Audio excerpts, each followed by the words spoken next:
Everyone, in this video lecture we will discuss about the coagulase test, its purpose, its procedure, principle and interpretation of this test.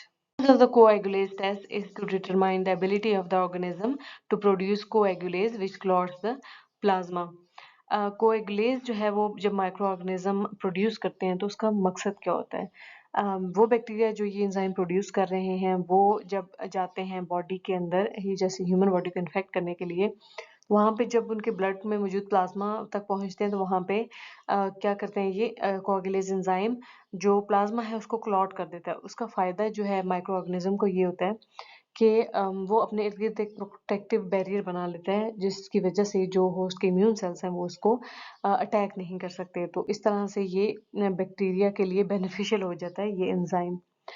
वो कौन से bacteria हैं जो कि कोएगुलेज produce करते हैं और कौन से हैं वो नहीं करते, और इसी बेसिस पे ही कोएगुलेज एंजाइम किया जाता है ताकि डिस्टिंग्विश कर सके कि कौन सा बैक्टीरिया प्रोड्यूस कर रहा है या नहीं कर रहा। इसमें सबसे जो मेन जो है वो जेनस आ जाता है, दैट इज स्टेफिलोकोकस।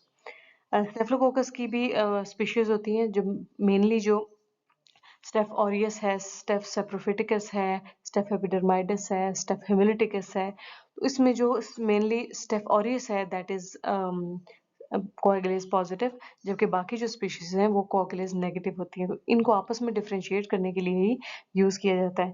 तो सबसे पहले तो कैटालेज टेस्ट किया जाता है, उससे हमें पता चल जाता है कि स्टेफिलोकोकस है या फिर स्ट्रेप्टोकोकस है। उसके बाद जो है कोएगुलेज एंजाइम का टेस्ट किया जाता है, उससे ये होता है कि पता चल जाता है कि स्टेफिलोकोकस में से भी क्या स्टेफ ऑरियस है या फिर बाकी स्पीशीज है।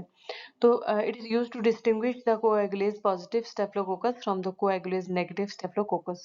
इसका प्रिंसिपल क्या है? Coagulase is an enzyme that converts the soluble fibrinogen into insoluble fibrin. अब ये coagulase enzyme है, ये क्या करेगा? प्लाज्मा में मौजूद फिब्रिनोजिन जो कि soluble फॉर्म में है उसको insoluble फॉर्म या क्लॉट में कन्वर्ट कर देता है। Coagulase enzyme that is present in Staphylococcus aureus वो भी 2 फॉर्म्स में प्रेजेंट होता है। One is bound coagulase, other is free coagulase. जो बाउंड कोएगुलेज होता है वो बैक्टीरियल सेल वॉल के साथ अटैच होता है, जबकि फ्री कोएगुलेज जो है वो बैक्टीरियल सेल के अंदर प्रेजेंट होता है और उसको सिक्रीट किया जाता है आउटसाइड। दोनों ही स्टेफ ऑरियस की या फिर बैक्टीरिया की जो पैथोजेनेसिस है उसके लिए इंपॉर्टेंट होते हैं। अब इन्हें लैब में डिटेक्ट कैसे किया जाता है? जो बाउंड कोएगुलेज है उसको स्लाइड टेस्ट पे डिटेक्ट किया जाता है, जबकि फ्री कोएगुलेज है उसको ट्यूब टेस्ट पे डिटेक्ट किया जाता है, वो हम आगे चल के देखेंगे। अब हम देखते हैं दोनों के एक्शन का डिफरेंस क्या है। जो हमारे पास बाउंड कोएगुलेज होगा वो क्या करेगा? वो डायरेक्टली फिब्रिनोजेन को फिब्रिन में कन्वर्ट कर देगा। It can directly convert the fibrinogen to insoluble fibrin and cause a staphylococci to clump together.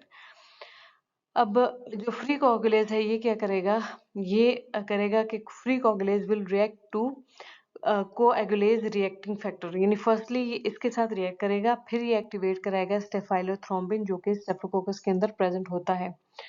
ये क्या करेगा? फिर ये जाके फिब्रिनोजेन को फिब्रिन में कन्वर्ट करेगा, यानी कि ये बाउंड कोएगुलेज की तरह डायरेक्टली इसको इसमें कन्वर्ट नहीं करता, जबकि ये सबसे पहले इसके साथ रिएक्ट करेगा और फिर कंबाइन करके इसको एक्टिवेट करेगा, फिर ये जो है आगे से क्लॉटिंग कराएगा। It will react with coagulase reacting factor to form the staphylothrombin, catalyze the conversion of fibrinogen to insoluble fibrin. Here is the procedure of the slide test and tube test for the bound coagulase and free coagulase. Slide test में क्या करना होता है कि जो colony है उसको normal saline के 1 ड्रॉप में मल्टीप्लाई करना होता है और उसके बाद क्या करना होता है? उसको स्मेयर बनाना होता है। उसके बाद जो है वो प्लाज्मा का भी एक लूप फुल ऑफ प्लाज्मा भी उसके अंदर ऐड करते हैं और उसको क्या करते हैं? मिक्स करते हैं और उसके बाद जो है क्लम्पिंग चेक करते हैं। क्लम्पिंग आई तो पॉजिटिव, नहीं आई तो नेगेटिव। ट्यूब टेस्ट में क्या करते हैं? Mixture of plasma and nutrient broth होता है, इसमें लूप फुल ऑफ कॉलोनी को जो है वो मिक्स करते हैं, उसके बाद इंक्यूबेट किया जाता है 37 डिग्री सेंटीग्रेड फॉर 24 आवर्स। फिर क्लम्पिंग को चेक किया जाता है, अगर आ गई तो पॉजिटिव, अगर नहीं आई तो जो कोएगुलेज नेगेटिव होगा। सो द रिजल्ट या फिर इंटरप्रिटेशन कोएगुलेज टेस्ट की क्या होगी? उसमें जो पॉजिटिव होगा उसमें विजिबल क्लम्पिंग होगी, जो नेगेटिव होगा उसमें कोई क्लम्पिंग नजर नहीं आएगी, और जो स्टेफिलोकोकस ऑरियस है दैट विल बी कोएगुलेज पॉजिटिव, और स्टेफिलोकोकस की अदर स्पीशीज जो हैं वो कोएगुलेज नेगेटिव होंगी। A positive result indicates the presence of coagulase positive Staphylococcus aureus. A negative result indicates the presence of coagulase negative organisms such as Staph epidermidis या फिर staphylococcus सिप्रोफिटिकस।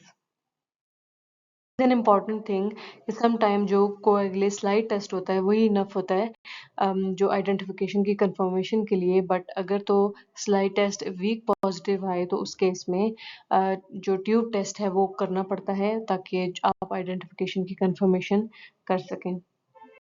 Thanks for listening this lecture.